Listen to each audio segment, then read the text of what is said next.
Good afternoon and welcome to the Wiener Holocaust Library. My name's Toby Simpson. I'm the director of the library, and it's my pleasure to welcome you here today. Today we're here for a panel discussion marking the installation of the first ever Stolperstein in Great Britain. And I can see many of the faces who were here this morning at what was an incredibly moving ceremony. And I'm so pleased to see such a great turnout here this afternoon. And I know we're also being joined by a number of people online. So thank you all for coming. It's a proud moment for me and for the library, especially because the library supported Maureena Blewett, who I must pay tribute to. I know she would have absolutely desperately wanted to be here, and it was personal circumstances which prevented her from doing so. But I just want to say it really was her energy and her hard work which made this possible. So just to put a bit of context around that, Maureena researched Ada Fondantzig's life very, very diligently and in lots of detail, including the context around it, and used the library's collections extensively for that. And that's partly how we got to know her and to support this project, which we're incredibly proud to be involved in. So we have many speakers, including, of course, the creator of the Stolperstein memorial concept, Gunter Demnig, who will be speaking to us this afternoon. Very, very honored and proud to have him here with us.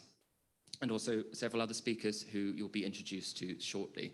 And to introduce them, I'm very pleased to welcome, first of all, Professor Ruth Mandel from the UCL Department of Anthropology, who has also played an instrumental role in bringing the Stolperstein to the UK. Ruth. Thank you.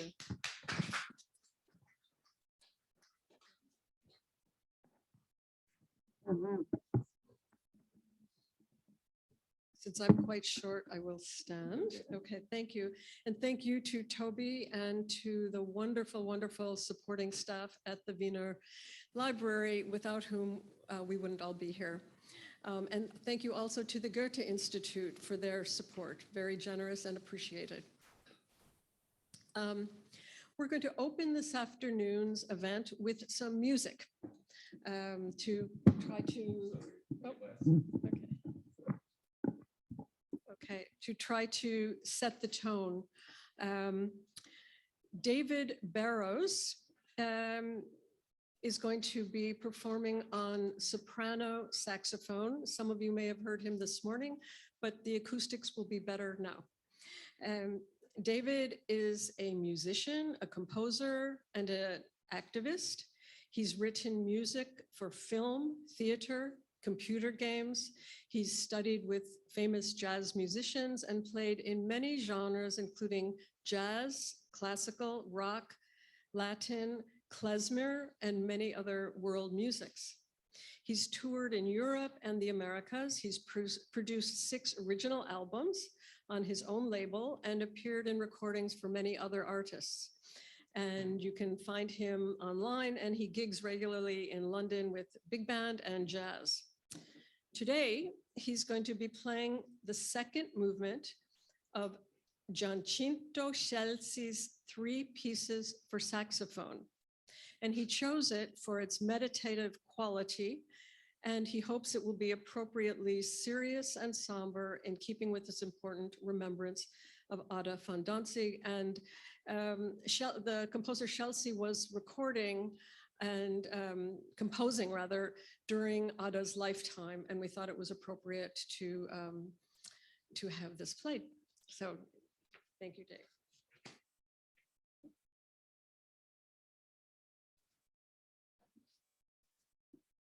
Thank you.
Thank you, Dave.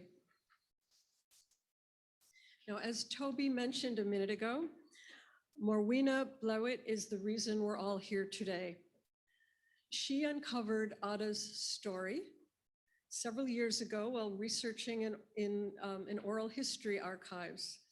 And it inspired her to delve more deeply into it, and she identified very closely with it. And she spearheaded the initiative that culminates today with the dedication of the stone in Golden Square a couple of hours ago. Maureena read history of art at the Courtauld Institute, where she also trained as a paintings conservator. She was a fellow for several years at Oxford's Ashmolean Museum of Art and Archaeology. And she's just completed writing her doctoral dissertation at Birkbeck, exploring the links between Nazi cultural policy, the Volksgemeinschaft, and the conservation profession. And sadly, because of a family bereavement, she's unable to be here today, and she asked me to read her prepared statement. Now, some of you who were there this morning may have heard it, but I was informed that many people could not hear it. My voice did not carry enough. And can we? Yeah.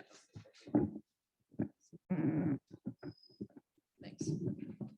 So apologies if it's for those who already heard it, but this is, and I'm reading in Maureena's voice. So the Holocaust, or Shoah, was not long ago or far away.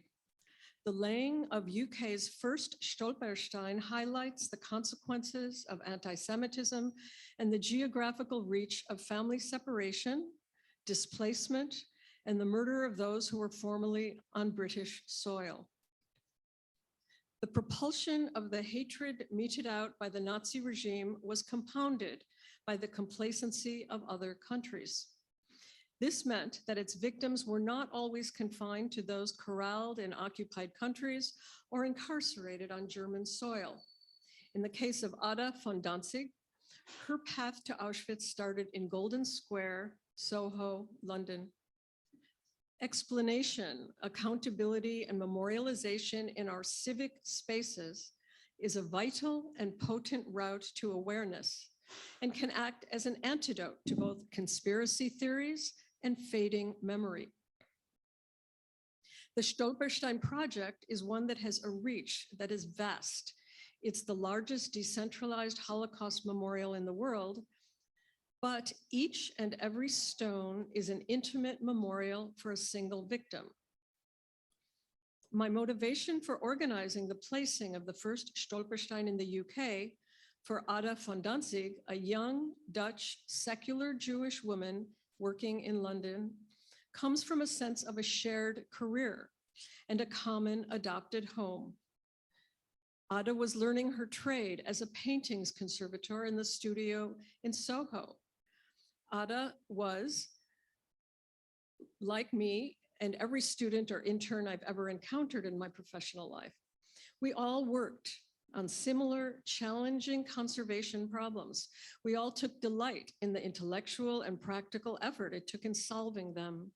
We were all dedicated to developing our skills and forging our careers in London and then further afield. Our training cohorts were international and filled with affection and support. Across time, we were and are all united in the common quest to improve the physical lot of a precious object made by another. While admiring its original author's skill, its placement in history, and ensuring its ongoing contribution to our culture. Ada Fondantsig came from the Netherlands to the UK in the 1930s by choice as a young woman with a bright future to study under a renowned paintings conservator, Helmut Ruhmann. Ruhmann was a German Jew who had fled Berlin after being sacked from his post at the Kaiser Friedrich Museum in 1934 under the anti-Semitic implementation of the notorious Nuremberg laws. He operated a private studio in Soho. He needed this to supplement his low pay as consultant restorer at the National Gallery. The National Gallery was one of at least two major art institutions in London that openly exploited displaced refugee labor and expertise to care for their collections, paying the new arrivals considerably less than established London trade studios. These two institutions paid lower rates to these individuals compared to the British restorers, despite lauding the abilities of these newcomers as highly educated, artistic, and scientific compared with the established London trade restorers. Along with Ada, others were apprenticed in Ruhmann's studio. One other young woman was Bettina Arndt, an Austrian refugee who would become Bettina Jessel, a well-known conservator at the National Gallery in Washington, DC, and also Nigel Henderson, who would forge an artistic career becoming a well-known British artist and photographer. Ruhmann's studio was a new, modern, international undertaking, opened when London was at the center of the old master art market, whereas existing London restoration studios were in the main closed, male, British, and dynastic. Many were openly hostile to foreign practitioners and took considerable pains to discredit their skills and to sabotage their work prospects by forming an exclusive association and making overtures to government officials as well as museums and galleries to stop foreign restorers from working. Being visible and well-regarded, Ruhmann was at the coalface of this jealousy, anti-Semitism, and xenophobia. He swapped physical and professional persecution in Berlin for social and professional discrimination in London, also having to move his children from school to school because of anti-Semitic violence they experienced. The words etched in the Stolperstein say nothing of Ada's career and place in conservation history. However, it puts her name outside the address where that was her workplace in Golden Square. This was one of her last places of choice before she became a victim of Nazi terror, and this dictates the location of this Stolperstein. This address was a place where she made firm friends in an environment where she thrived and became accomplished. Ada had come to London before her home country was invaded by the Nazis, but as the regime crawled over Europe, closing in on the Netherlands, her family became endangered. Ada returned to be with them in the Netherlands as they mounted a plan for the whole family to escape to Switzerland. Her London studio colleagues fruitlessly attempted to dissuade her from leaving the UK. It's not known if prior to Ada's departure, if her family made attempts to come to England to join her, where they had connections with other family members and friends. But any plan would have been difficult, if not impossible, to achieve when the UK government was limiting entry for refugees fleeing mainland Europe. Moreover, the British media already was vilifying them. Ada was murdered along with her brother, sister, and parents in Auschwitz in 1943. She was survived by a younger brother, Hugo, who had managed to escape to Switzerland a little earlier with other family members. Hugo's family have supported the placing of this memorial, and over 100 people from across the world have made donations to fund the project. And if any are here today, we thank them very much.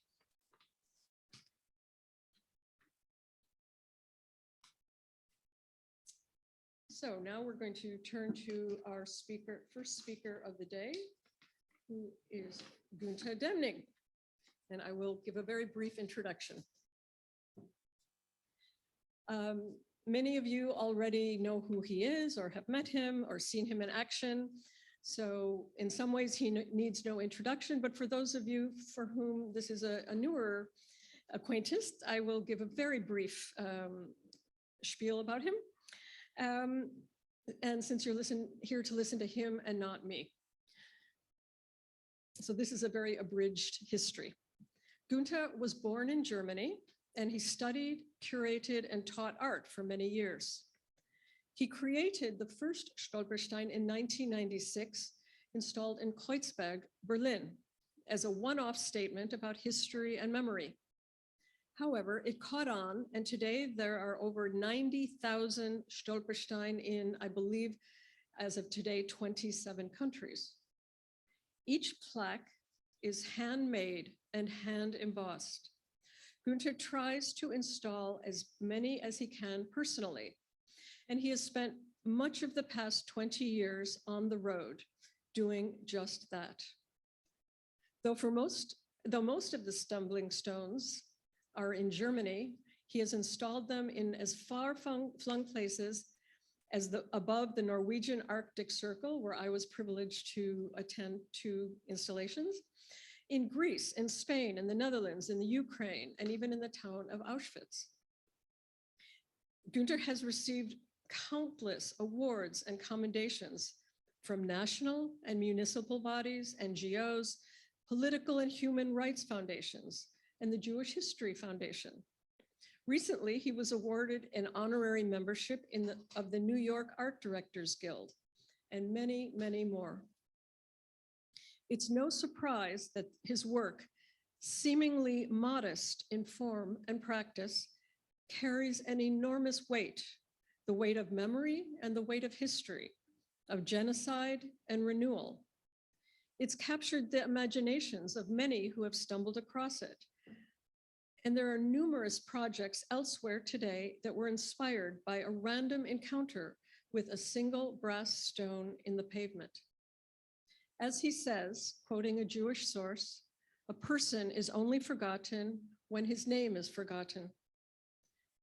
Once one has seen a Stolperstein, it is safe to say that the murdered victims are rendered unforgettable. So I give you Gunter Demnig.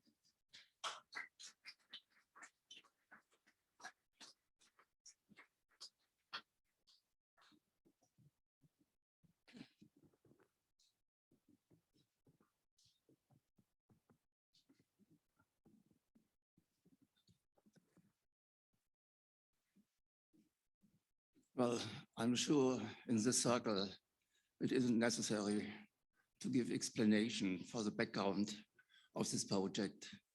There's no reason to be happy about it, you can imagine. But well, in the name of my wife, Katja, she is present too, and me, and I think in the name of our crew too, our team, we are now 11. When I started, I did it on my own. Can say we are happy about every single stone, new stone, every city, every new city, every small village, and of course, every new country. So on Wednesday, there will be 28 countries in Europe.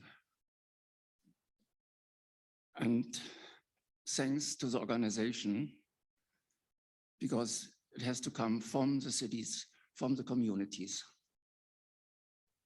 And well, I'm happy about that I really started to realize this project, because when I got the idea, so it started in '92 in a way, for me as artist, it was conceptual art. I never had idea to realize, but well, just meantime, there was a book project in Deutschland and Regensburg from man-made newspapers. It was a book with the title Arts Project for Europe, with the title Größenwahn, so megalomism.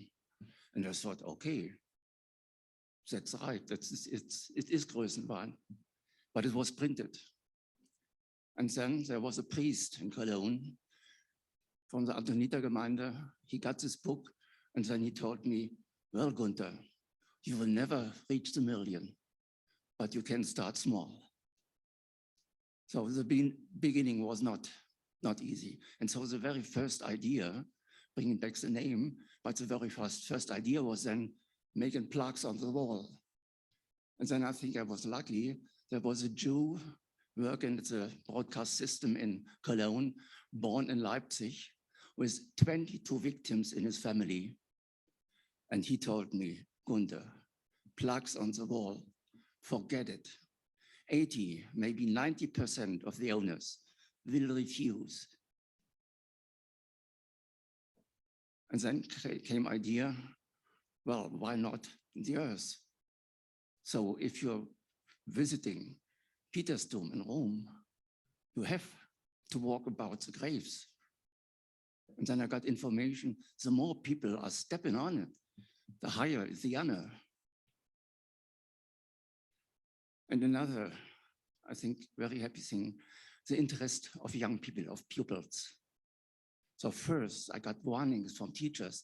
They told me, oh, this theme, not, please not, that's there, that doesn't interest. But I got nearly different information. They really want to know how could this happen in so-called Land der Dichter und Denker. And I think it's different. They open a book, they are reading 6 million Jews are murdered in Europe. When they are looking around, then they heard they were murdered 6, maybe, I'm sure there were 8 million murdered from the Nazis on other reasons. And I think that's incredible in a way. That's for me too. Although every day I'm confronted with that. But if they had, what happened with one family, sometimes one stone is enough. They can imagine, and it happened not anywhere. No, it was just around the corner. And they started to count. Oh yeah, they were so old as me, I am now, or the Schul class is old now. So I have another education, I think. And then coming together with relatives. I think for the pupils, it's very important. And for the relatives, it's too important because most of them don't have graves. So in Germany, it was a phenomenon. The Jews, very early, they got information, they got the feeling it will become dangerous. So they tried to save the children, but well, they have to send them to Palestine in the desert. Later, the Kindertransporter. I think many of them had the idea we will never see again. And sometimes, one time, a man from Great Britain came to, I think it was Cologne. He came to mother and grandma. Well, and then he told to the stones, well, there are no gravestones. There cannot be gravestones because both are gone in the air. The ash was thrown in the river, or in winter they used it for the steps that are not glittery. But then he said, well, there are no gravestones. But for me, it's a Schlussstein. Schlussstein, what do you say? The final stone in a way. So now I can drive home, but now I can come to Germany again. And similar, I heard, I think 11 years or 12 years ago in Norway, well, it's nice that the German artists are coming with the stones to us, even it's since 70 years later. That was reason to make a foundation that it will move on. But well, everybody can imagine, not for all people, they are happy about the stones. But 20 years, 3 times they tried to murder me. They tried not, but got the letter. But well, okay, 20 years. But sometimes I got the critic, yeah, you are stepping on the men like the Nazis stepped on them. I said, well, the Nazis don't step on them. They had a program to murder them. All 11 million people, Jewish people, were in the vizier. And everybody who told his meaning was in the concentration camp. And then came every time the question, Stolperstein, what's that? I think the translation in British is not perfect. Well, stumbling stone is like a rolling stone. Stumbling block is not the meaning. So you have to explain in a way. But the best explanation, a pupil, was installation, and he was interviewed by a reporter. Well, but it's dangerous. You are falling down. And he said, you don't fall. You stumble with your head and with your heart.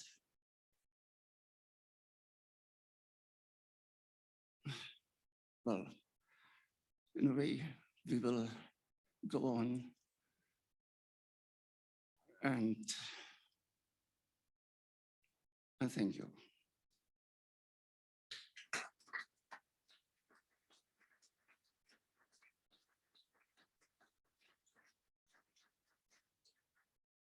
Thank you, Gunter. And just so you're aware, after the speakers each give their presentation, there will be time for question and answer comments. And I would just like to add something to what Gunter said about one of the effects. I've been doing research on the large project for many years now, and one of the most I think profound things that I've seen is how sometimes family members as dispersed as Australia, Denmark, California, all will come together for the dedication of one stone before which they didn't even know each other existed. And so this happens over and over. And Gunter has seen this thousands of times. And for the handful of times I've witnessed it, it's just been remarkable. And it leads to new kinship connections and relations intergenerationally. And on the theme of intergeneration, I'm very pleased to introduce the next speaker, Gabby Glassman. Gabby is a psychologist and psychotherapist in private practice. Since the 1980s, she's been the facilitator of second generation and intergenerational groups. Her special interest is the transgenerational effects of trauma, particularly in relationship to the Holocaust. In addition to working in London, she has worked in Prague and Berlin, and she recently returned to London from the Netherlands, where she was interviewed by Deutschlandfunk. Gabby is a patron of the Prague-based Raphael Institute and has given many papers in the UK, Germany, and Prague.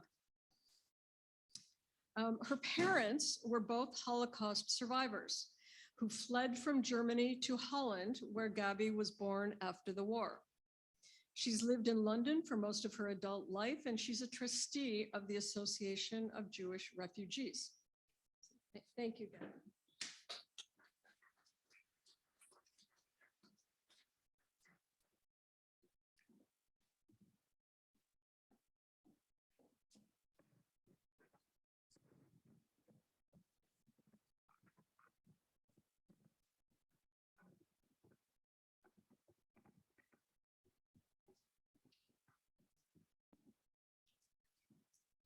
Thank you, Ruth, for inviting me to speak on aspects of memory and memorialization for survivors and their children.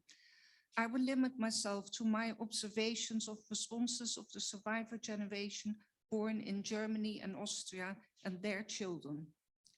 In the UK, the group of first generation survivors consists mainly of refugees from Nazi persecution, that is, those who were able to escape prior to the outbreak of war. Only a relatively small number of survivors was in a concentration camp or in hiding. Most of what I will say also applies to them, but time constraints mean that I will not comment on them separately. Most survivors lost members of their family, their home, social networks, community, language, identity, homeland, expectations, and much more. During the war, it was positively discouraged to speak German in the UK. Many child refugees forgot their German or only spoke the German of a child. They started a new life and English became the language they used. Although second generation picked up German through hearing conversations between parents and a surviving grandparent who often lived with them, mostly they were deprived of the opportunity to hear their parents speak naturally in their mother tongue. And this included lullabies and the other articulations that flowed spontaneously. One can only imagine the impact of this kind of cutting off from one's lived experiences and roots. Survivors learned not to talk about their past. Those who had started to talk soon sensed that few people actually wanted to hear. They'd lived in fear of the fate of their loved ones for years, and when it became clear that they had not survived, the processing of their multiple losses must have been almost impossible, especially if there were no surviving relatives with whom to talk about it. It was not uncommon for first generation to say that they did not need to be reminded of the past through memorializations, as they lived with it every single day. How could they start mourning when it was inhibited by time, geography, lack of a grave, rituals, and memorials? Thanks to Gunter Demnig's Stolperstein, the dead are given a place in front of the final home from where they were taken to their death. Symbolically, they've come back to where they belonged. For survivors, it was a way of honoring their parents, brothers, sisters, and cousins. For their children, it built a bridge between them and their pre-Holocaust past that previously had seemed like a void that could never be filled. Survivors would return to their place of birth for the Stolperstein ceremony with their children and grandchildren, thus providing living proof that the Nazis had not succeeded.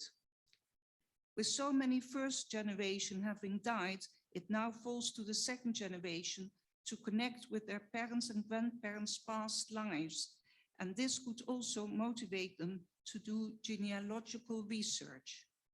After a parent's passing, children may find letters and other documents revealing family secrets that shock them, such as of a parent having been married before or having had a child who died.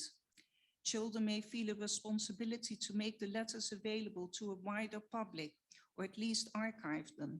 Such a task can feel daunting. Other ways in which today's grandparents have tried to ensure that the memory of their family and its fate will live on in future generations is by some publishing their family history and testimony as a book. Some wrote just a short memoir, only for their immediate family. The AJR My Story project, working with the survivors concerned, thus adding to the presentation of the story. The contribution of survivor speakers to education, particularly at secondary school level, is well known. As Elie Wiesel said, witnesses who can say, "I was there," are key, but becoming a witness to a witness, as young people do when they hear the stories of survivors, is just as important. The second and third generation are now increasingly coming forward to take over this task of bearing witness, using their parents' or grandparents' filmed testimony. Descendants may also take the initiative in organizing Holocaust commemorations or producing a film about their parents or grandparents. Others express their feelings through art. All these examples are tangible, physical, and visible reminders of and memorials to their family's past. There's also an invisible aspect. Many second generation who I've seen professionally either individually or in second generation groups, have internalized their parents' experiences and feelings. As the second generation grew up, silence was the memorial to the dead. Survivor parents considered their children lucky to have been born after the war. They were unaware that they may have suffered too, albeit differently. Whereas the first generation had, depending on their age, enjoyed happy childhoods with a large extended family, the second generation was born into the family trauma. The stress of the trauma was even there with them in the womb. And epigenetic research has shown that trauma can affect us even before we were born. Many second generation grew up in small families without grandparents, aunts, uncles, nieces and nephews and cousins, but with a silence because of not speaking about the murder of family members. However, children often sense that something terrible had happened before they were born. When parents as children got older did mention their own parents, they did not refer to them as Omi or Oma and Opi, Opa, names that symbolize endearment and love, but rather as grandparents, void of any feelings. Grandparents, we were told, had perished. No one was responsible for it, as if it had happened by a fluke accident. There was no mention of any culprit. In German and Dutch, the equivalent was used, omgekomen or omgekomen. I first became aware of it in the mid-80s at a training seminar for Jewish counselors, many of whom were former German Jewish refugees. We were all using the euphemisms. When I asked my mother why she had avoided saying murdered, let alone gassed, she replied that she had done that to protect us and also herself. When I decided not to use the real words, I discovered to my surprise that it took me some time before I could utter the words that I and so many others had avoided for years. In the same vein, looking at some of the commemorative plaques in Germany where synagogues had once stood, it was worded that they had gone up in flames, wording that has been changed more recently.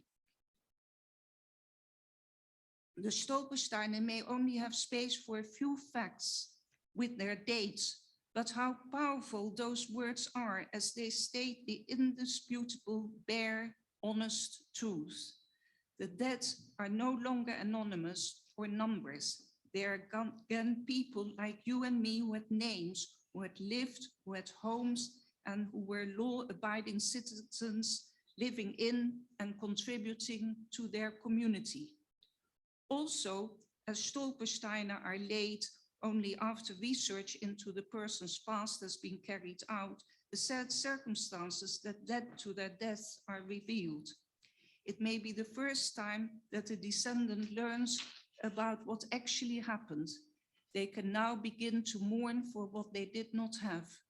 Children didn't always know the names of their grandparents or what they looked like, nor that their parent, for instance, was Jewish. Particularly when parents had not been able to mourn, some children became the containers of their grief. They may feel that what their parents had suppressed, the transmission happens unconsciously. Second generation could not really feel the loss of their grandparents until they themselves became grandparents, which would then trigger a delayed, or could then trigger a delayed mourning reaction. Although some children accompanied their parents to Auschwitz and other camps, many others paid their respect and were able to say Kaddish for their grandparents and relatives murdered there by going independently or in organized tours. Once 3 members in one of my second generation groups made the journey together after the group had finished.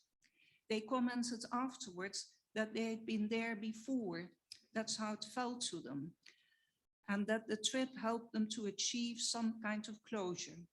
It had enabled them to get a glimpse of the unimaginable suffering their grandparents and in one case a brother had endured. However, not everyone feels such a need. They tend to say that they want to live in the present. Although the authorities had my details, I was not notified when the Stolpersteinen for my four grandparents were laid, for my mother's parents in Stralsund on the Baltic, in the former East Germany, and for my father's in Neuss near Düsseldorf. However, in 2019, I did attend a Stolperstein ceremony for my late father, who, thanks to Gunter, was finally reunited with his parents outside their home in the town to which they had contributed so much. Neuss has now named a street after my family. Stolpersteinen achieve healing in a very immediate sense.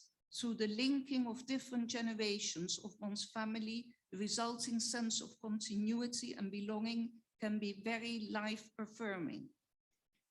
Also, through the contact with local officials and interested members of the public, friendships are often forged. While descendants can feel connected with their past and wish to ensure their family is not forgotten, they also recognize that they have their own lives to lead. For some, this remains a struggle.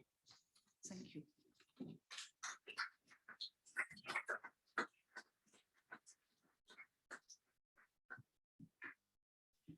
Thank you so much, Gabby.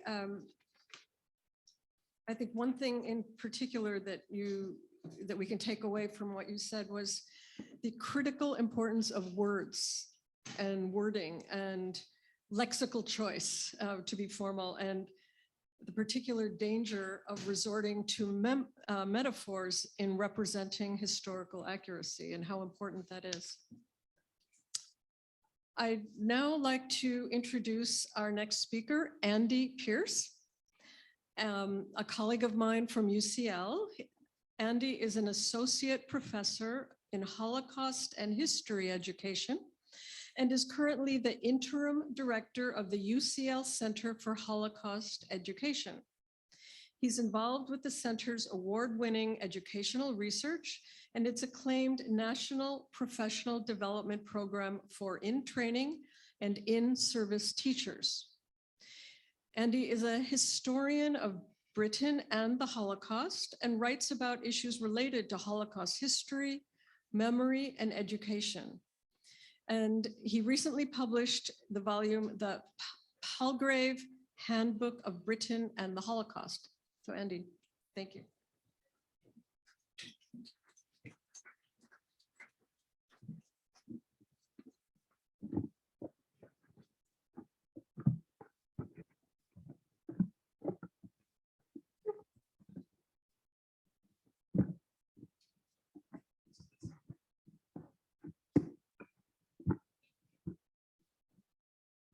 Thank you, Toby. Thank you, Ruth, for the kind introduction and the opportunity to be here this afternoon, and good afternoon to all of you. It's a pleasure to be here, and I want to keep my remarks brief, but I also want to build on our previous speaker and the sense in which we're thinking from both the individual and also thinking in a wider lens as well about society more generally. I'm writing in the introduction to her book, Shtetl, the author, Ava Hoffman, asked, quote, "Why remember? To what end and in what way? In the post-Holocaust era, we have taken the obligation to preserve memory as sacred, as indeed, when rightly understood, it is. But if they are merely recited and heeded without active understanding, the injunctions never to forget can become formulaic, an invitation to a ritual rather than to a moral act. How we remember, how much effort and pressure of intelligence and imagination we bring to the process also matters," unquote. Though formulated with her eyes trained towards the shapes of memory in Poland at the turn of the 21st century, Hoffman's observations very much have resonance for us here today. I'd like to consider this proposition by thinking about how ideas of Holocaust memory and education stack up in reality.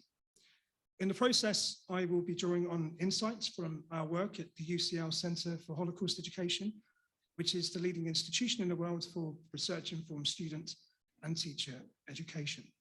Let's start then with ideas. Over the past generation, the idea that Holocaust memory and Holocaust education are interdependent, reciprocal, and mutually reinforcing has become commonplace. We can see this in various forms. On Memorial Days, for example, the process of commemoration is often presented as being both about remembering and learning. In political culture, we frequently hear public figures speak about remembering to learn lessons of the Holocaust and ensuring that we never forget by investing in educational projects.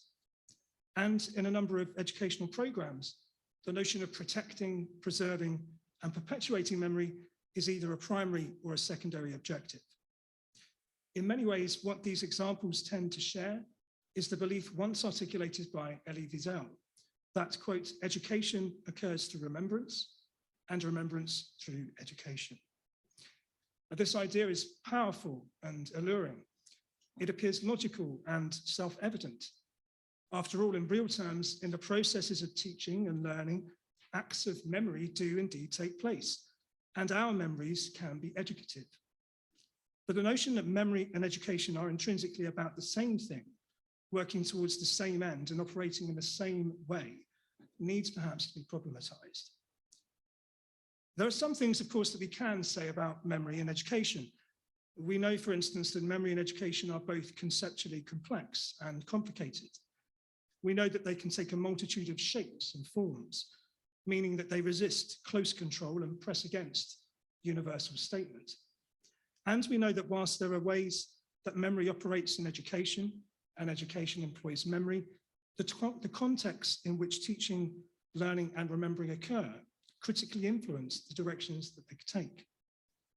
Given these realities, it would seem all the more prudent and important to complicate our presumptions about the relationship between memory and education. Let's turn to realities.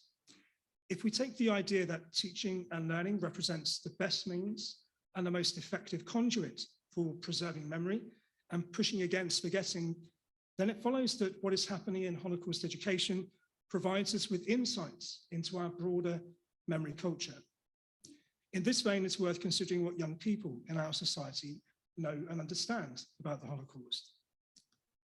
Well, in 2016, myself and my colleagues at the Centre published the results of a massive research project into students' knowledge and understanding of the Holocaust.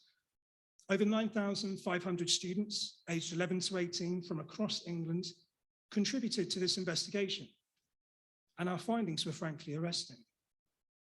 Despite the Holocaust being a mandatory topic in the national curriculum for history since 1991, we found that the majority of young people had limited knowledge of key aspects of this history. Moreover, there was a common tendency to plug these gaps in knowledge by drawing upon common myths and misconceptions prevalent within wider culture. For example, students' ideas of perpetration and complicity were oversimplified.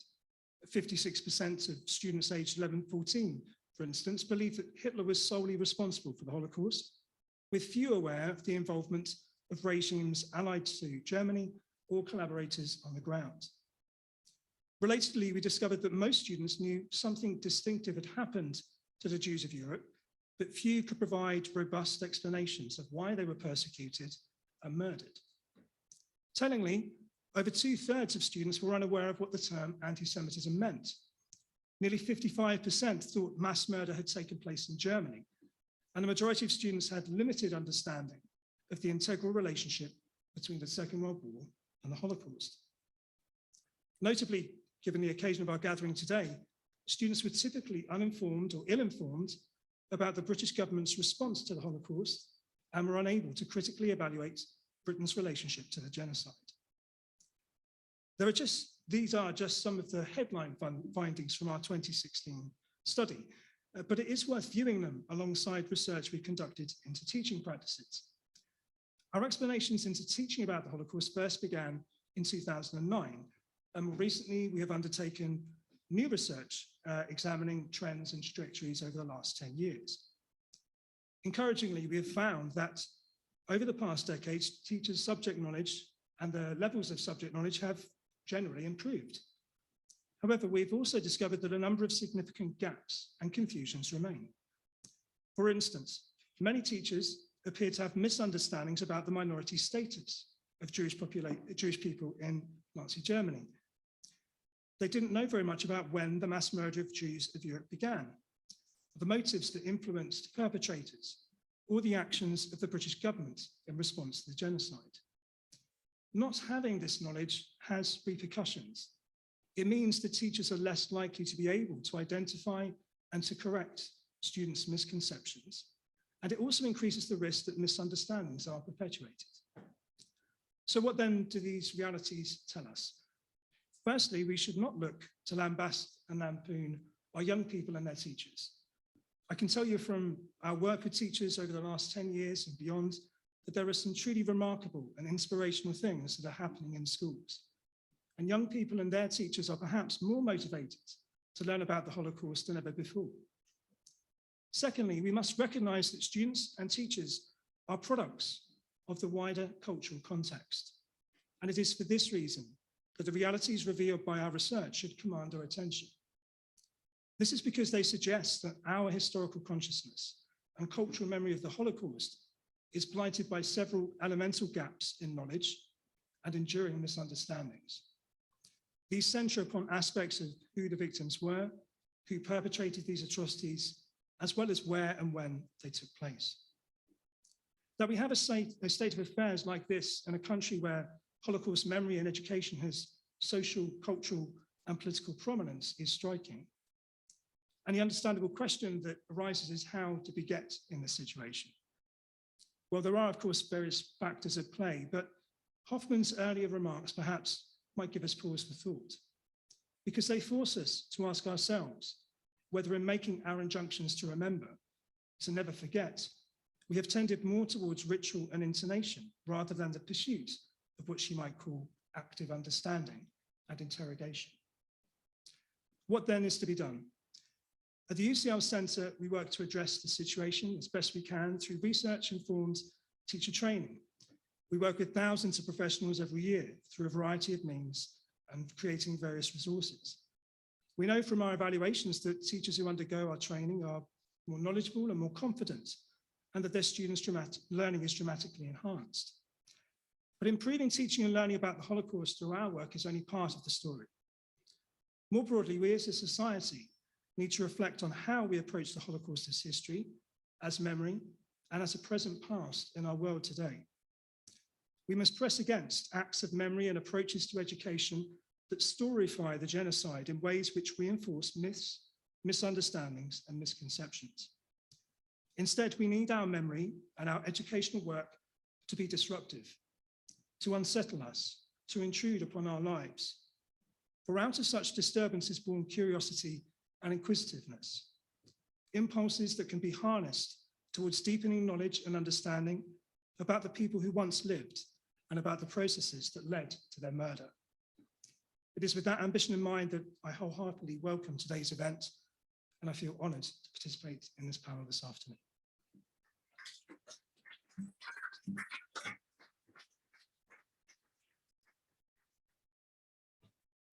It's okay. I could stand on. Anyway. Thank you so much, Andy. Our final speaker is Jilly Carr. Jilly is an associate professor in archaeology at the University of Cambridge and director of studies in archaeology at St. Catherine's College, Cambridge. She's an archaeologist by training, but also publishes in the fields of history, Holocaust studies, and heritage studies.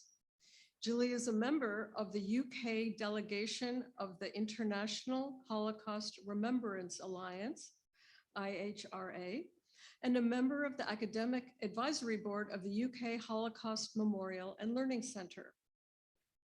She's a specialist on the German occupation of the Channel Islands, specifically the subject of victims of Nazi persecution. Some of you may have seen her exhibition on British soil here at the Wiener Holocaust Library in 2017-18. Her most recent monographs include Victims of Nazism in the Channel Islands and The Nazi Prisons in the British Isles. So thank you very much, Julie, for being here.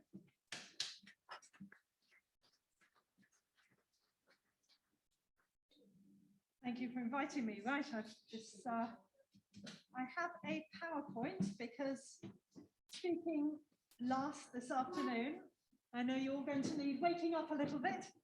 So perhaps I could have a tech person to come and help get what's on the screen here to go up onto the... Sure. Do you want to try pressing? Right. Okay. Oh, there we go. Have I done it already? Right.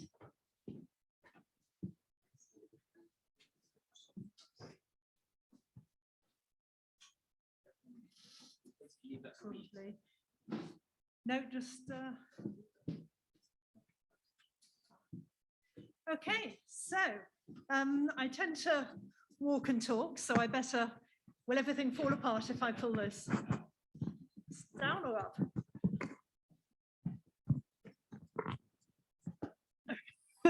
Thanks very much. Okay, so I am going to start off. Oh, I've got a remote control. There we go. I'm going to start off with a map to show you where the Channel Islands are, because I never assume that people know where it is. Have I got a little laser pointer here? No, laser pointer doesn't work. You can see in the Bay of St. Malo where the Channel Islands are. In order of size, they are Jersey, Guernsey, Alderney, Sark, and Herm, and they were occupied by German forces from the end of June 1940 until the 9th of May 1945. So they were liberated the day after the official end of the war.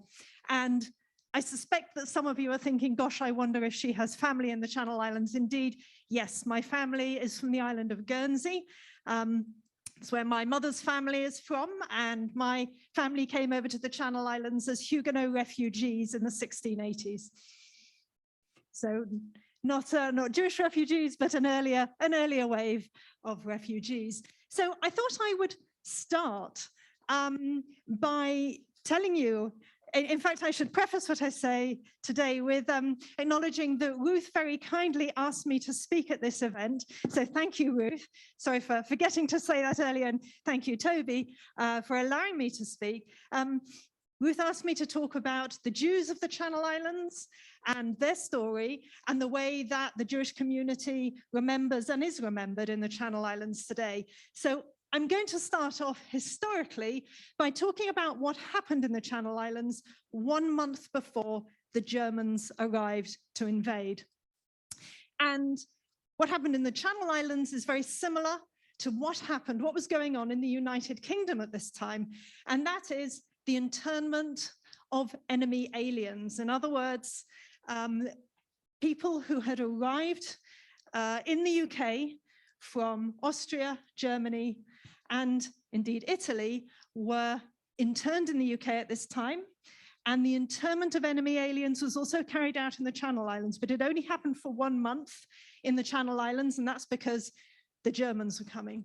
So in the month of May 1940, enemy aliens were interned, and this photograph was taken of the internees in Guernsey. And in Guernsey, it was mostly German and Austrian women and a few Italian men. In Jersey, it was only men, it was Germans and Austrians.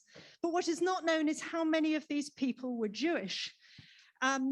You can see in this photograph here, this represents the sum total of all of those interned. One person is missing from the photo, and 4 people in the photo acted as, I'm not going to say guards, because some of them were nurses, but they were kind of local people who oversaw the camp.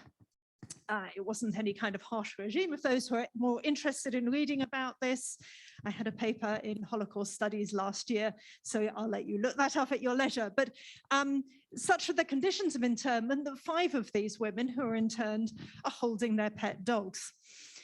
And in this photograph, 3 or 4 of these women were definitely Jewish, and a couple of further ones who have not been identified as Jewish, but have very Jewish surnames, if I can put it that way,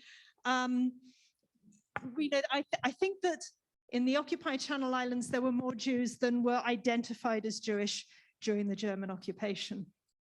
Now, let's ask the question, how did the authorities, the local authorities in the Channel Islands know who to intern?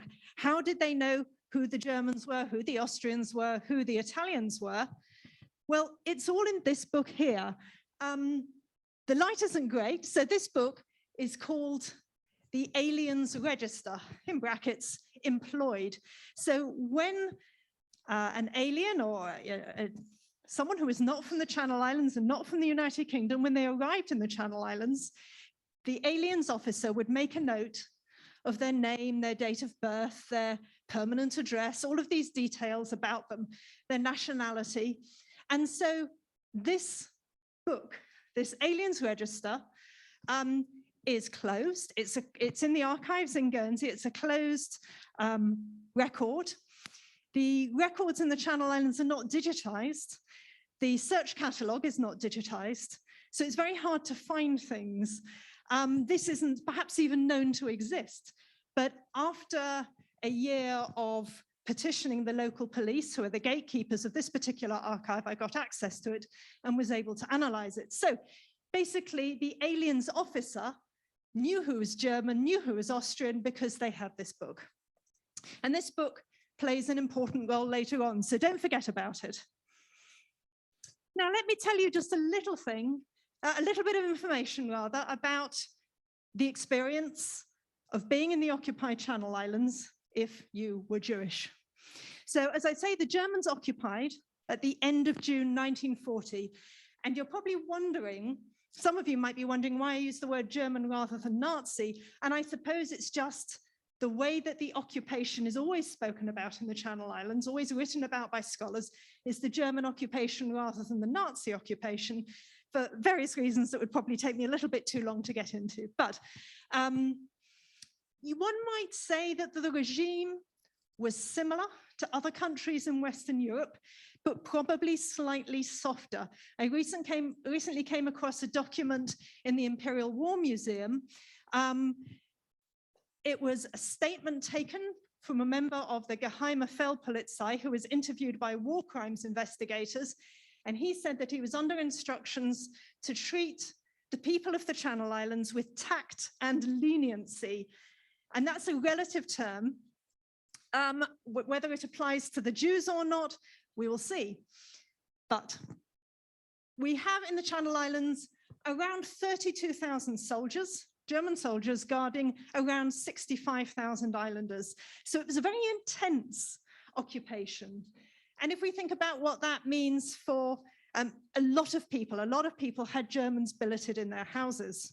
So we have to remember that tens of thousands of Channel Islanders had evacuated, leaving their houses empty. So for example, my grandparents evacuated because my grandpa joined the army and my grandmother left. And my great-grandparents had German soldiers billeted in their house. And my great-grandmother was very strict about making sure they wiped their feet whenever they came into the house. But it was people didn't have any choice about whether to have soldiers billeted on them.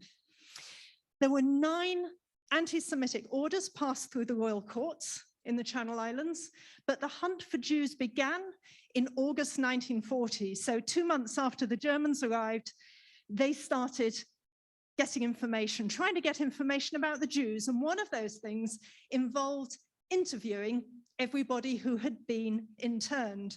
So those roughly 29 people who were interned were hauled up to the Feldkommandantur to be interviewed.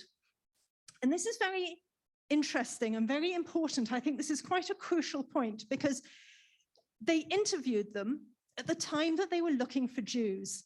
And so it seems very obvious that when each person individually came into the office, the Germans would have said to them, "Are you Jewish?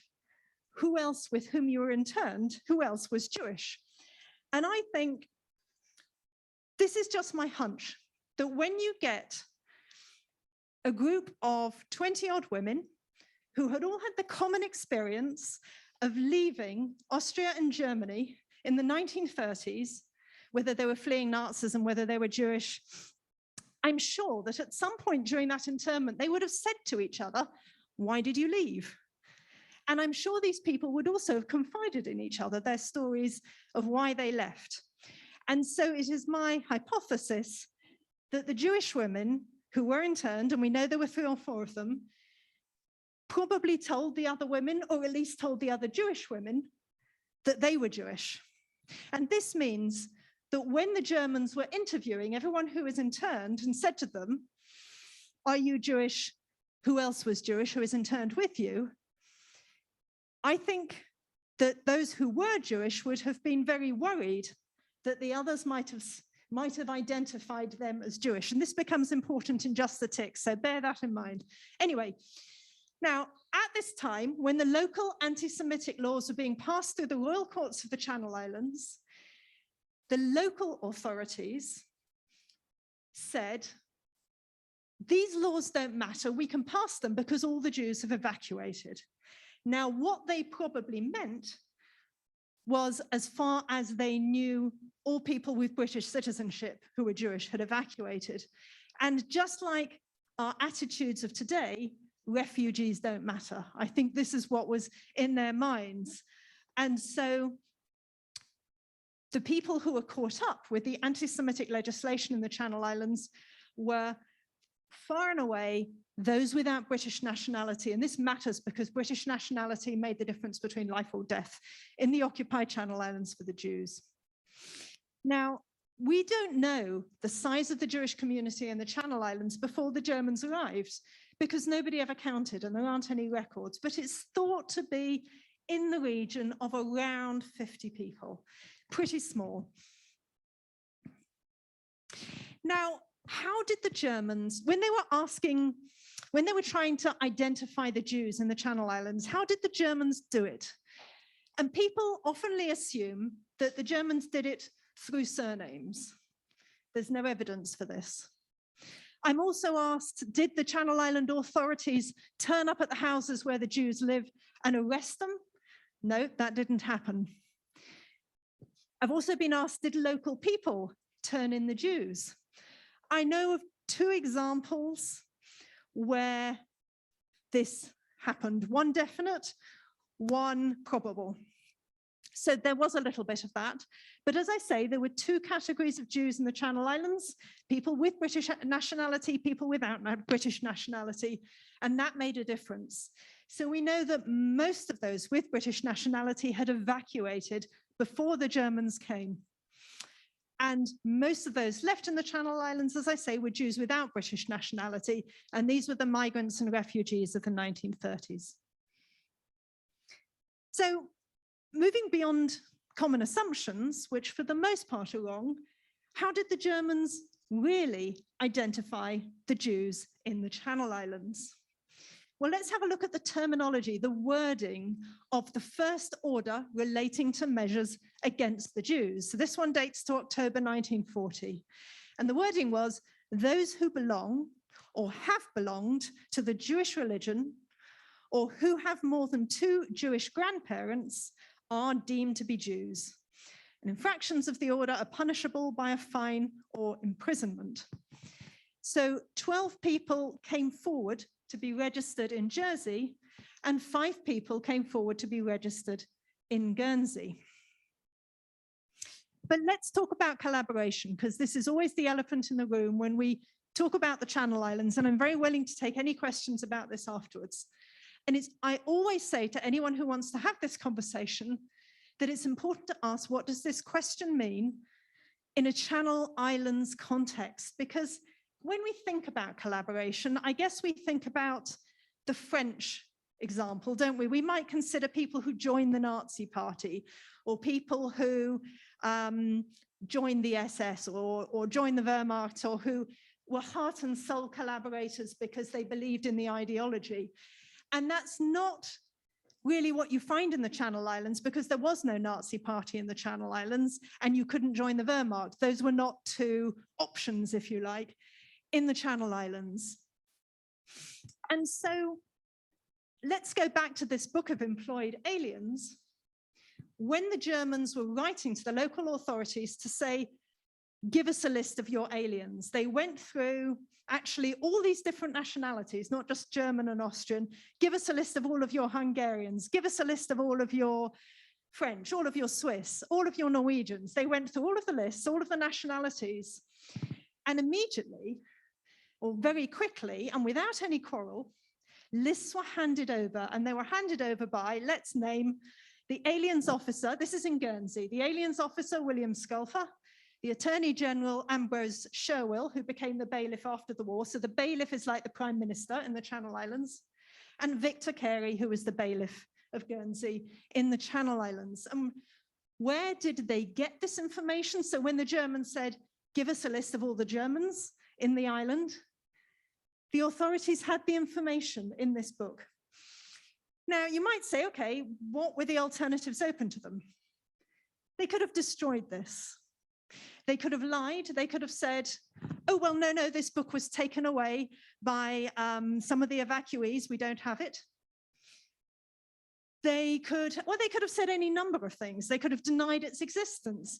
But no, they used it. They could actually have said, here's the book, do your own dirty work, if they had wanted to. But no, I think they used this book to get all of the information, to get the nationalities and hand them over to the Germans when they were asking for them. So I think that if we talk about identifying what collaboration in the case of handing over the Jews looks like, bearing in mind this book doesn't talk about religion.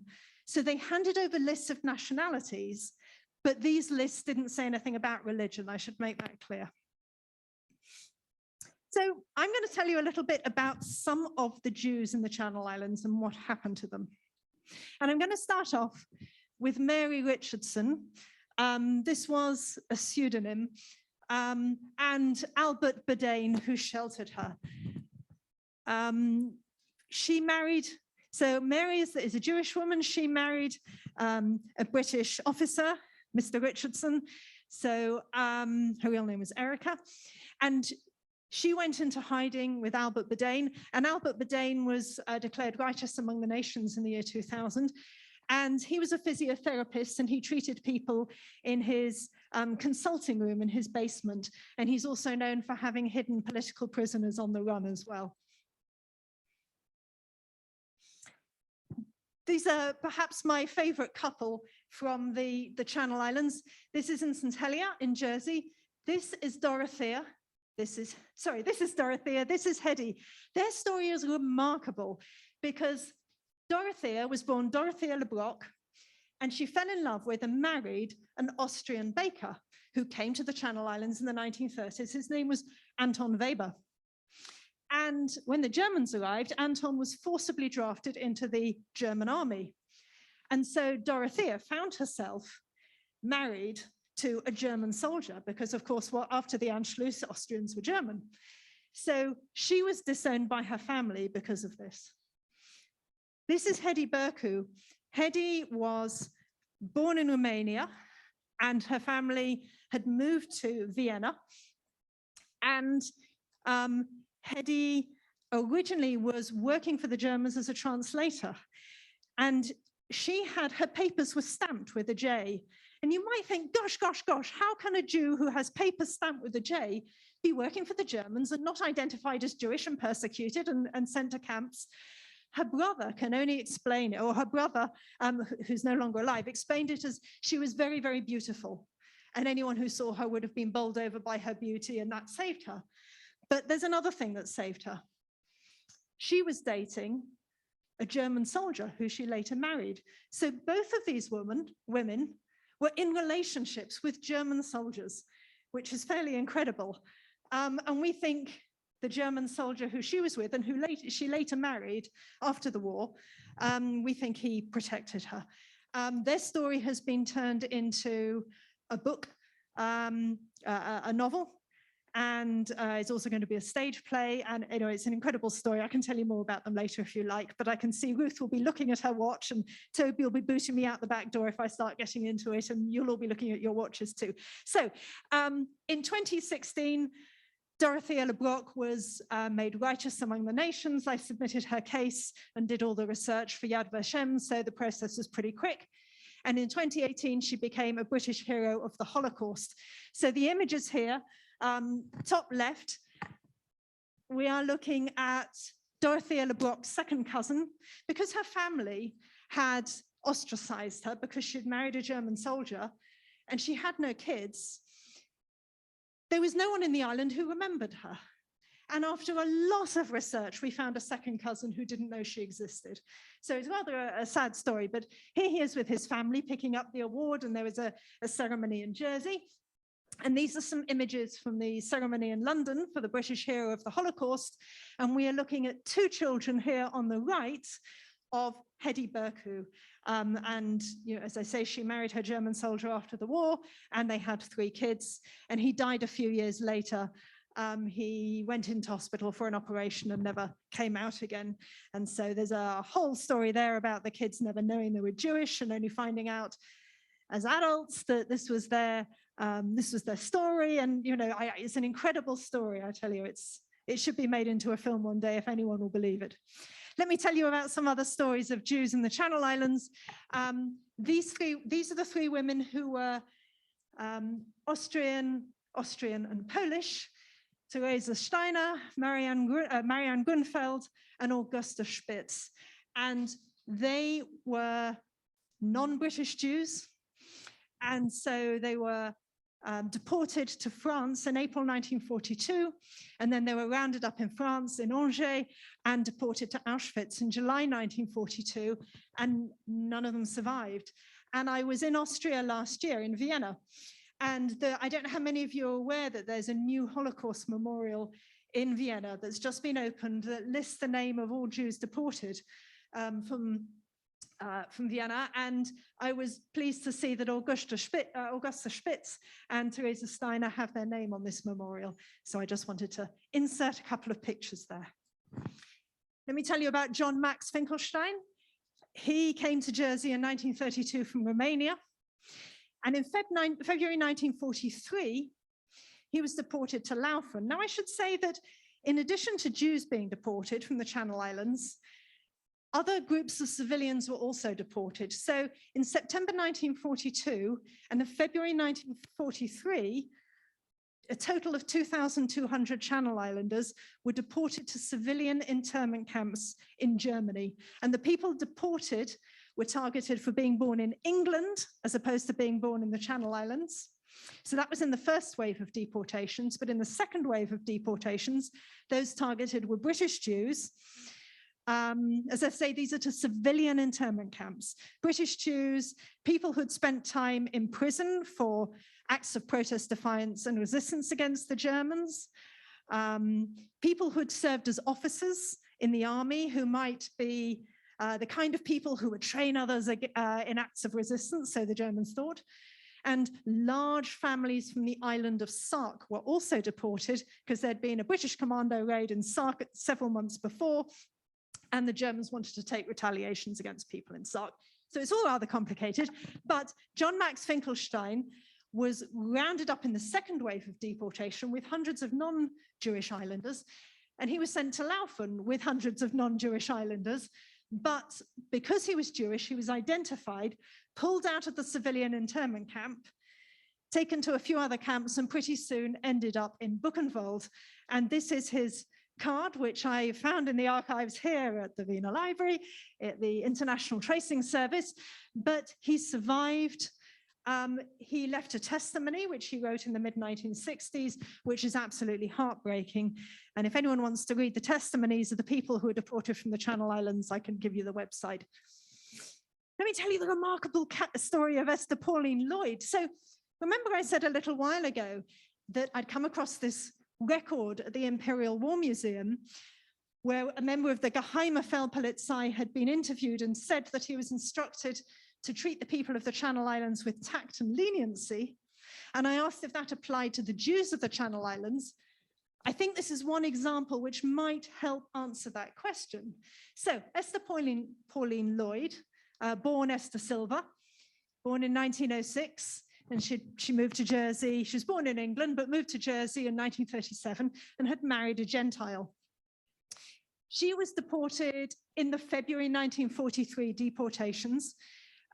She went with 128 other people to Compiègne, and Compiègne was an internment and transit camp near Paris. And the 50,000 people who passed through that camp were mostly French Jews who were sent to Auschwitz, etc. But she was in a different compound. She was in the compound with the Channel Islanders, who looked through the barbed wire into the French compound, into the compound of French Jews who were being treated abominably by the guards. So she observed that. And she was then sent on to Biberach civilian internment camp, again with hundreds of other Channel Islanders. In May 1943, she was one of 6 British Jews deported. Also, the husbands of 2 of them who weren't Jewish, and a non-Jewish stepson.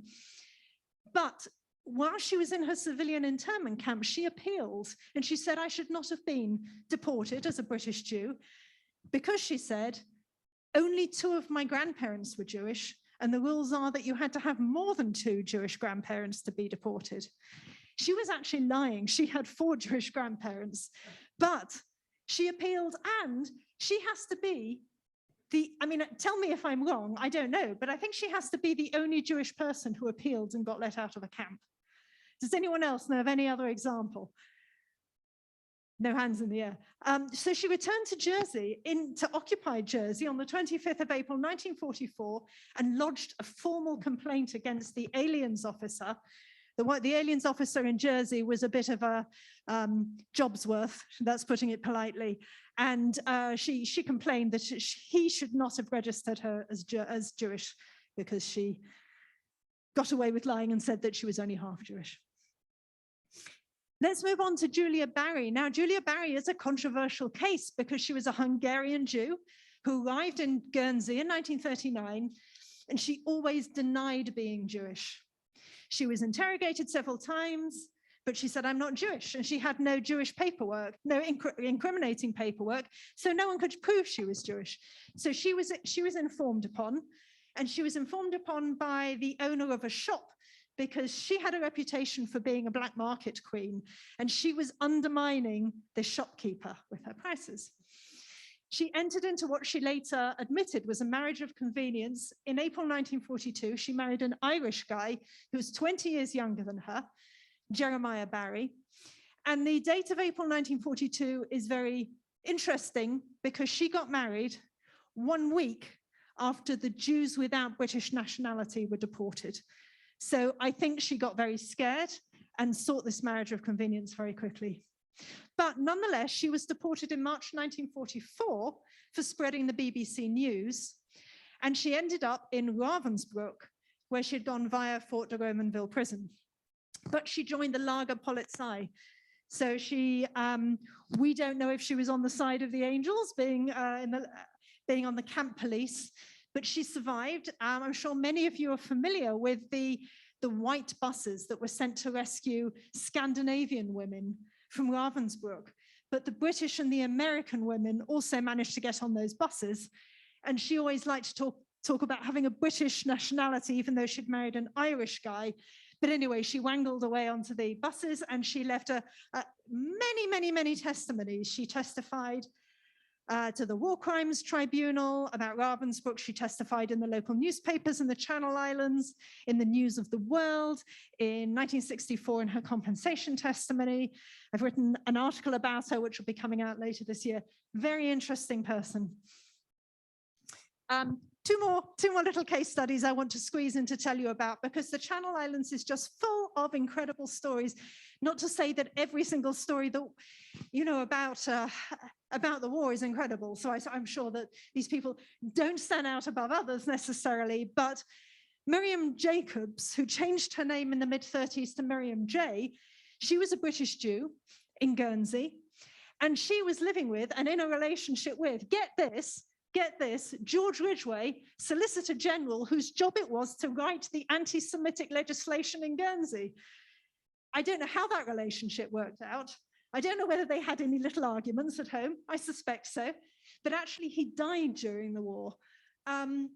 So she was only sort of discovered, if you like, just a few years ago. She has not been known about for very long.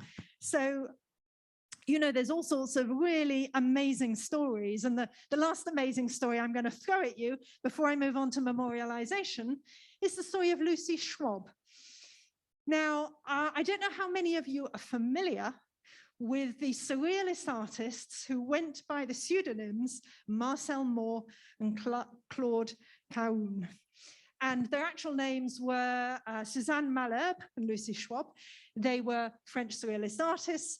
They were life partners, as well as artists and resistance activists, and they lived in Jersey. And they had this amazing resistance campaign in Jersey. They would really take advantage of being women, and they would dress up as sort of older than they were, and they would leave these little resistant notices, which they would put through open windows in German vehicles, or put in matchboxes and leave out for German soldiers to find, trying to get them to come to their senses, and saying things about how they shouldn't trust Hitler and this sort of thing. And they were actually caught quite late in the day, and the Germans came to their house, they ransacked it, they burnt all of their artwork and their surrealist photography. They put them in prison, and they were both sentenced to life imprisonment and sentenced to death. And Lucy Schwab apparently said to the Germans at her trial, "Which do you want me to serve first?" Now, the bailiff of Jersey, Alexander Coutange, who actually comes across much better in the archives than Victor Carey in terms of being, how can I put this? History should remember Alexander Coutange better than history remembers Victor Carey. Let me put it like that. The bailiff appealed against her death sentence. So she survived, she and her partner survived, but she was very weakened by her time in Jersey prison. And where, you know, she had a very difficult experience. She tried to take poison, which weakened her very fragile health anyway, and she died in the 1950s. But she left a lot of writings as well about her experience of being in the island. So that's just a little taste of some of the stories of the Jews in the Channel Islands. And I want to tell you just a little bit now about how these people are remembered today. Now, there has been a Holocaust memorial, or a memorial where people go on Holocaust Memorial Day in Guernsey since 2001. It's this here. It's about this big. It's been vandalized twice. And on Holocaust Memorial Day, there's a 5-minute ceremony which happens outside in the rain, in the wind. You know how cold it is in this country in January. There's usually about 7.5 people out there, and I'm one of those 7.5, and the local radio and the local telly people are the other. You know, there's not many people who turn up, let me put it that way. And it used to be until maybe 2015 that the Dean of Guernsey would just hold this really brief thing and it would be over. And then things changed, and I'll come back to that in just a second, but I wanted to show you in contrast what happens in Jersey. In Jersey, people meet at the Lighthouse Memorial. So this is a sort of a reconditioned little lighthouse, which where people go to remember the Jersey 21. Now, the Jersey 21 are people who died in concentration camps and Nazi prisons and labor camps to where they were deported during the war. And none of these people were Jewish, but they were political prisoners. And although in Guernsey until 2015, there would be a single little wreath, in Jersey, all of the community leaders, these are community leaders like the bailiff and the attorney general, etc., turn up, they all have wreaths. This is just some of the crowd who turns up, hundreds of people, really popular, loads of flowers, a very big event, unlike in Guernsey. And I'm just going to say a word about why there's this difference between the two islands. And crucial is the role of the bailiff. Now, the bailiff, I said, is the sort of prime minister figure in the Channel Islands. And you'll have heard me mention Victor Carey, who was the bailiff during the German occupation. Well, his grandson, De Vic Carey, became bailiff in the 1990s. And here's De Vic Carey in his robes as bailiff. This is a portrait of him, and in the background, he's standing in front of the portrait of his grandfather, who was bailiff. who is standing in front of another portrait of another Carey descendant. So one might say there were ruling families in Guernsey in that respect. The top lawyers in the island tend to have the surname Carey. The person who succeeded Victor Carey was Geoffrey Rowland here. And de Vic Carey is still alive. And it is very hard for anyone in a position of authority in Guernsey today, because Guernsey is a small island, you bump into everyone you know all the time. It would be very hard for any bailiff to say, the wartime bailiff did the wrong thing, because you would be insulting this guy's grandfather, and he's still around, and he's the lieutenant bailiff. And this sort of thing would be very hard to do while he is still alive. And here's a newspaper, an online newspaper article with Victor Carey saying that his grandfather wasn't responsible for the deportation of Jews. And, you know, we can have a whole conversation about that, whether handing over lists of people of different nationalities makes him responsible, whether passing laws, anti-Semitic laws, makes him responsible. I'd say there's a little bit of culpability going on there. So I call this the Carey effect, the being unable to have a public discussion about culpability, about collaboration in the deportation of the Jews in the Channel Islands. But I'm going to contrast that with what I call the Balash effect. And in Jersey, this is Philip Balash. He was the bailiff of Jersey, 1995 to 2009, and he was very interested in the Holocaust and has made it his business to unveil a lot of memorials in the island to victims of Nazism. Here he is in the 1990s unveiling a plaque to political prisoners in front of the old prison. He unveiled the Lighthouse Memorial to the Jersey 21, and he opened my exhibition here at the Wiener Holocaust Library on British soil. So he's a good egg, and he really has made Jersey have 25 years of openness in talking about these things, in admitting responsibility and having those conversations, and Guernsey hasn't had that conversation. So in 2015, I tried to make Guernsey have that conversation.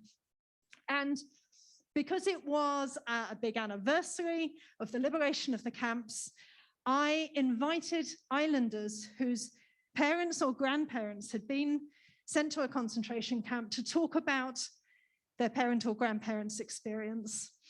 And here's me speaking from the pulpit as well, talking about these things about which one does not speak in Guernsey. I was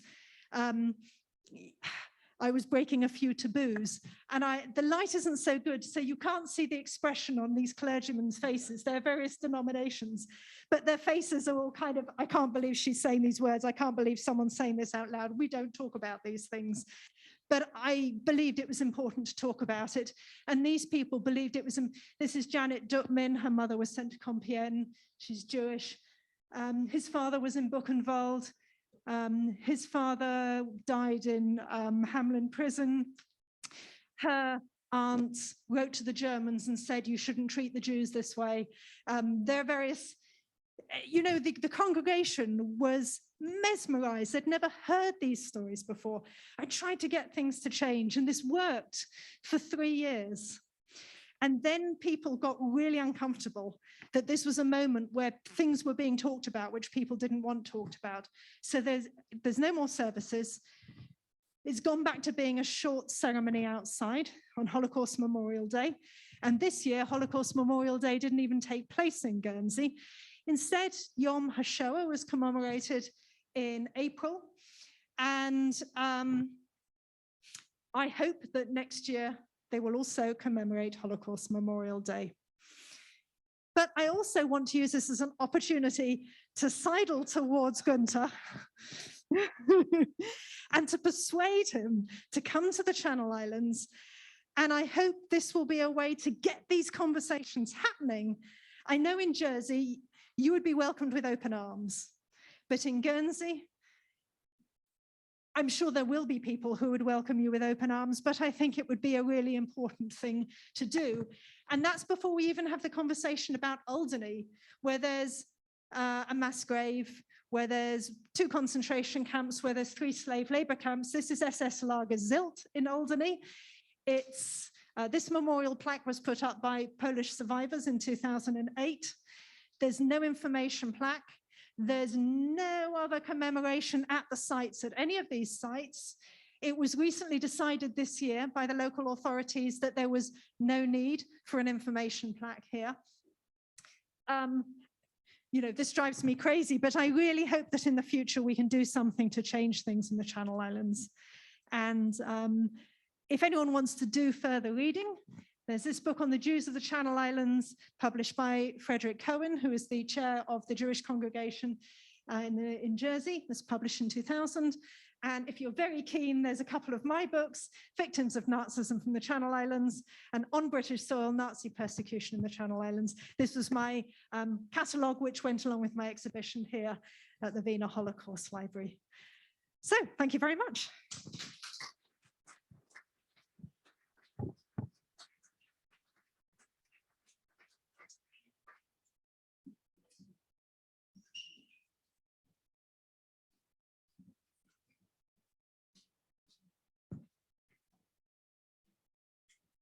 Lights. I'm not sure. The switch is underneath. If you feel underneath the Underneath here? under the panel on the wall. Up, up, up, up, up. Left. Yeah. I think there's one behind you under the pen. Take that down. So, You can take it. Yeah. yeah. Okay, I understand that our IT wizard is going to be monitoring chat Yeah. from, okay. Yeah. And yeah, thank you so much, Jilly. That was very, very inspiring. And Jilly's work is so important. She does archaeological research at concentration camps, not just in the Channel Islands, but elsewhere. And you just came back from Ravensbrück and so forth. So it's very, very cutting edge research.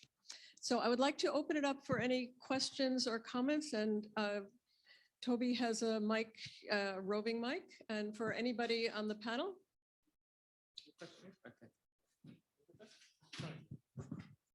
Hi, thank you. A kind of personal question for Gunter. 30 years ago, you said you started this as a conceptual art project. Today, 30 years later, 90,000 stones later, is it still an art project for you? What does it mean to you in the heart? So sometimes I'm asked, oh, it's all routine what we are doing. And I said, installing the stone, I can do it in the dark. But every stone is individual and every time it's new. So I said that my answer is then, please come with me for one day. And then in the evening, you can say to me, it's all routine. So, and it's still going on, I told about. So, and I widened the victims. So first, I don't have deserteur in my program. But then we found, and now there are 2 for stones. And what's very important, I forgot, you must imagine the handicapped people were the first murdered in gas chambers. And the same man murdered these handicapped people, were then sent to Auschwitz. And in Germany, for 3 years ago or 4 years ago, it was like a wall. So the cleaning, they bore nothing. And some relatives told me, please don't stone, so people can think that it's going on. Has that changed? I think it's a question of the generation. I think the young people said, why we don't have a Oma, a grandma? What is with our grandma?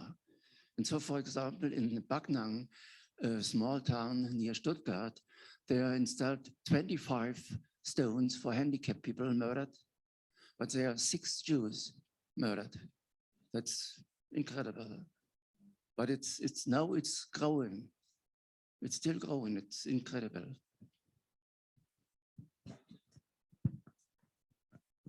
Oh yeah, sorry, yeah, another personal question for Gunter, I'm afraid.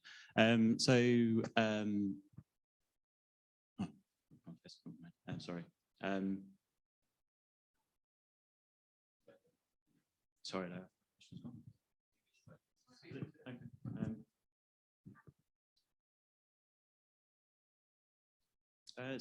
Memorialisation makes up, as an artist, memorialisation makes up a big part of your kind of back catalogue, I suppose. And I'm just wondering, is there any particular moment in your past that that comes from? Sure. Yeah, sure. Okay, so in my family, there's no victim, and my father was normal soldier by the flag, you know, 8.8, and he was all the war. He was in France only, never seen the East. But there was one trouble with my pa. He was in Spain, but for me on the wrong side. He was in the Legion Condor, but never spoke about. And for 5 years, there was nothing between us.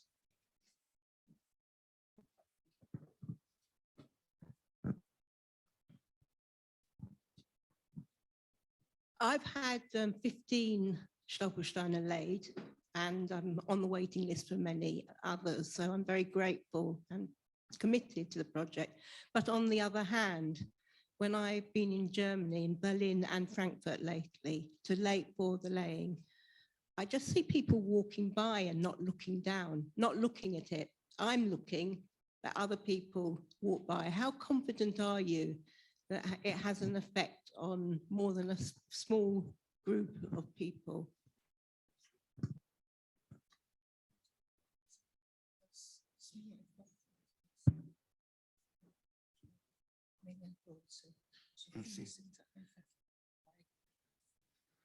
Yeah, okay, but maybe some people recognize first time, but then when they are living there, so then they are passing, of course, but just especially Berlin is very interesting because the material is make oxidation, so it become dark.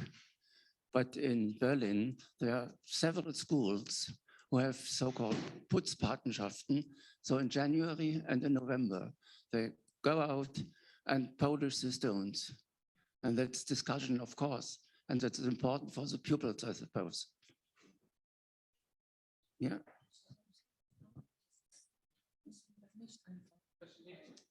Hi, I'm Sonia Gollins at UCL Hebrew and Jewish Studies, and I have a question for Gilly. So thank you, first of all, for the really fascinating presentation.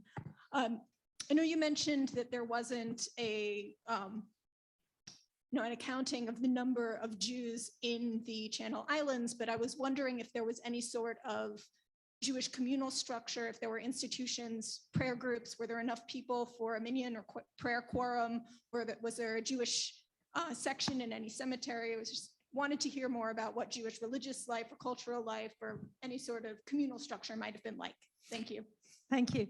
I think there was more of a community in the way you're describing it in Jersey. There's a synagogue in Jersey, there's a Jewish cemetery in Jersey, and but in Guernsey, there's never been a synagogue.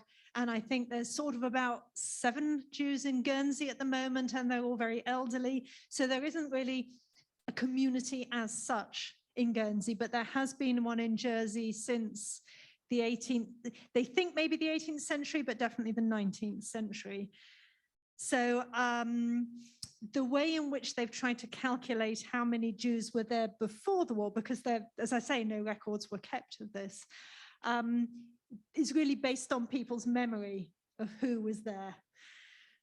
The people say that during the occupation, the Jewish stones in their cemetery were laid flat, but not destroyed. It's nobody is too sure about the pre-war situation, but today there is a Jewish community in Jersey. There's, if one wanted to sort of learn more about the community in Jersey, there's definitely a place you can go and people you can talk to, and but there isn't really a community as such in Guernsey. If I could just answer the question, continue your question. In several years of my observation of this Stolperstein in many different countries. Sure, sometimes you see cigarette butts on them. Sometimes people walk over and ignore them. But other times you see a young child grabbing her parents and say, "What is that?" And then they all go down and they're in a very respectful, almost prayer-like position, because you have to bend over to see it. And they notice, "Oh my goodness, there's a child who's your age, who, let's see what happened to her. Oh, Treblinka." And then they look at the building and then I wonder which window was hers. So those kinds of things happen equally. And as Gunter said, many different school groups take them on as a project, and sometimes school groups even commission them. And as a history project, who lived in our neighborhood? Sometimes buildings, people want to know who lived in my apartment, who lived in this building, and they do the research and they reach out to find the descendants who might be all over the world. There might be no descendants. So it's impossible to generalize, I guess is the point about their effect. And anyway, just to add a little thick description to that. Yes. Another question over here. Thank you. Thank you very much for this wonderful presentation. I just wanted to thank you also for the comparisons between the two islands. And I think it's a very strong point you made in terms of the fact that the remembrance of history and all our involvement shouldn't be left to personal decisions, but should really also be a role for the state or for schools or for official bodies to talk about and to remember, as uncomfortable as it might be. And the question I had for you was with regards to this one story you told of the woman who was very beautiful and her husband, you hinted that he might have been able to protect her. From my knowledge, unfortunately, beauty didn't protect many. And also, usually they would have been quite high ranking to be protected. So I'm wondering, does this also maybe point out at, let's say, a structure on the islands that was less efficient and there was less focus on this, so that these kinds of escapes or solutions were possible? Is that one of your conclusions? Or? I mean, this is a very interesting question. And to be honest, nobody knows the answer as to how this woman was not targeted for deportation. It's her family's hypothesis. It was her beauty. That wasn't my hypothesis. The guy she was dating, who she married after the war, he had the rank of lieutenant, which isn't especially high. It's hard to know at what point she was identified as Jewish, but I mean, her identity papers had a J stamp. So I'm imagining from very early on. You know, in a way, there's no explanation for it. I mean, in terms of how officious the authorities were in tracking down Jews, in Jersey, the aliens officer was Clifford Orange, and he very much, history has judged him, if you like, for being very officious when it comes to, you know, visiting Jews and saying, "You're Jewish, aren't you? You have to register, don't you? Make sure you're at my office next week. Here's the you know," and really kind of hassling people and making sure, you know, not quite hunting down Jews, but sort of in that direction, let me put it that way. And so it's interesting that we can observe that Jews without British nationality were deported from Guernsey. Jews without British nationality were not deported from Jersey. And I suspect, although you see, not all of the archives survive, but I would, if I had to place money on it, I think that the bailiff Alexander Coutanche would have been a more protective force, because he, in the archives, it's very clear, he is more forceful, he is more thinking about not implicating himself or his men in the Superior Council, as it was called, the sort of the war cabinet, if you like, in Jersey. There's just more archival evidence for pushback against the Germans. So, for example, when the Germans tried to pass the Yellow Star order in the Channel Islands, Alexander Coutanche said, "We're not having this in Jersey, so forget about it." In Guernsey, Victor Carey said, "Oh, the Jews have already been deported, so you're too late." So, you know, it kind of, you can see this kind of difference in reaction. So I can only think that you're right in suggesting that there was more pushback in Jersey. But it's a good question. It's one that we don't have an answer for. Yes. We have, No, we've just got a question online from Howard.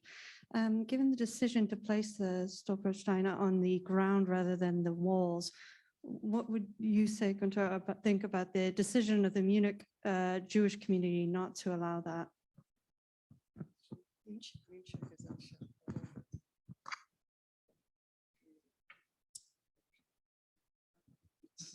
So, well, it started with the president of the Jewish community, but I don't know how long ago, they came with the argument, you're stepping on the people like the Nazis stepped on them. And I told in my speech that I think it's crazy. And now the new president is he is for the stones. And in the time when Charlotte Knobloch was president, then sometimes she said to one organizer, please install the stones. I'm very alone with my meaning against the stones. And well, going in the ground, that was like two in the wall, you have to ask the owner of the house. And you can be in Germany, you can be sure that most of them will refuse. And one idea I don't have when I had this idea, when you see a stone and you won't read, you have to bow. And just to continue that, just a couple of days ago, there were some new Stolpersteine installed in Munich, but in private property. So there are quite a few, but in private property. So it's an ongoing controversy. Yeah.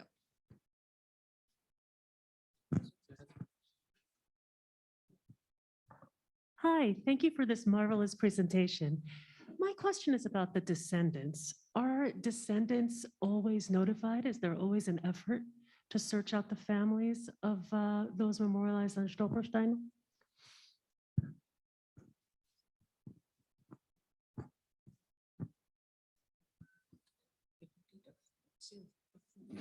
So, well, of course, every time, if possible, we will invite relatives to come.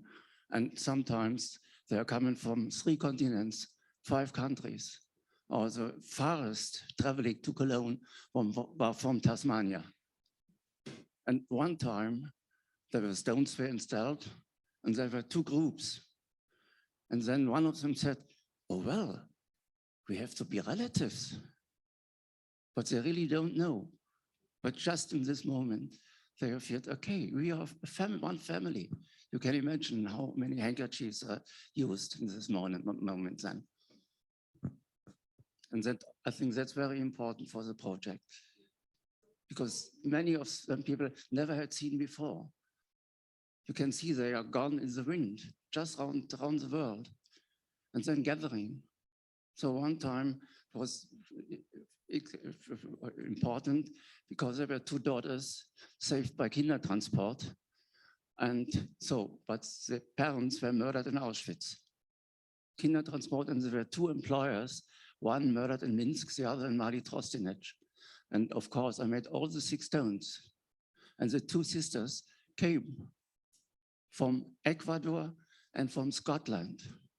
They hadn't seen since 60 years. And then they are standing there and said, in a way, happy, now we are together with our parents.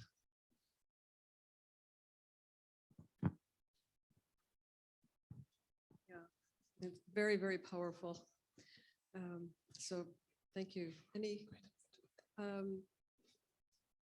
okay, can we take one more question in the back? In the very, very back, there's a question.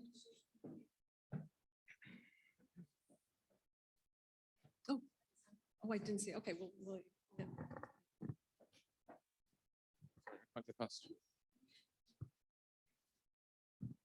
I was hoping to direct it to Andy, if that's okay.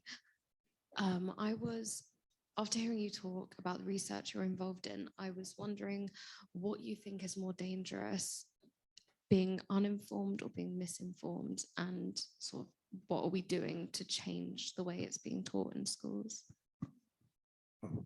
Well, thank you very much for the question. That's a very good question, also very hard to answer in a neat, tidy way in a short space of time.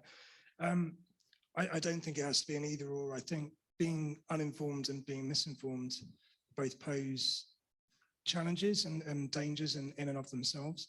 I think one of the key issues that we also highlighted in our research was not only was there a gap in knowledge and understanding, and these were troubling, but also there was a lack of criticality. And I think the issues that arise from that lack of criticality have become only more acute in the last 6 years since we published that research, in the wake of all of the things that have happened, which you don't need me to list. So I think as we move forward and as we move deeper into this time when we don't have survivors with us, when we don't have those very powerful moments where we can invoke the memories, people can invoke their memories of being there, I think that puts only greater onus on us to develop our young people's critical faculties and their inquisitiveness, I suppose. In terms of what we're doing to try and combat that, as I mentioned, I think the beginning is ensuring that teaching practices are research informed. So you're not just creating resources and developing lessons which would sound good in your head. Instead, they're actually rooted in evidence, and they're trying to respond to the issues that we discover in the classroom. And that way, hopefully, we can make sure we're responding to the needs and the challenges. Thank you. And It was a question really about Ada, whose Stolperstein was laid today, and simply to ask, I may have missed something in the flow of the thought, but it seemed implicit that her return to the continent was because of her discomfort with the state of things here, the prejudice that she experienced here. Was that not implicit? No, it was primarily to try and save her family, to get her family out. But Ruth, I shouldn't really have interjected. Go ahead. So that was her reason for returning to the continent. Well, it's now falls to me to thank everybody else, to thank everybody for attending, but especially to thank all of our speakers for their wonderful contributions.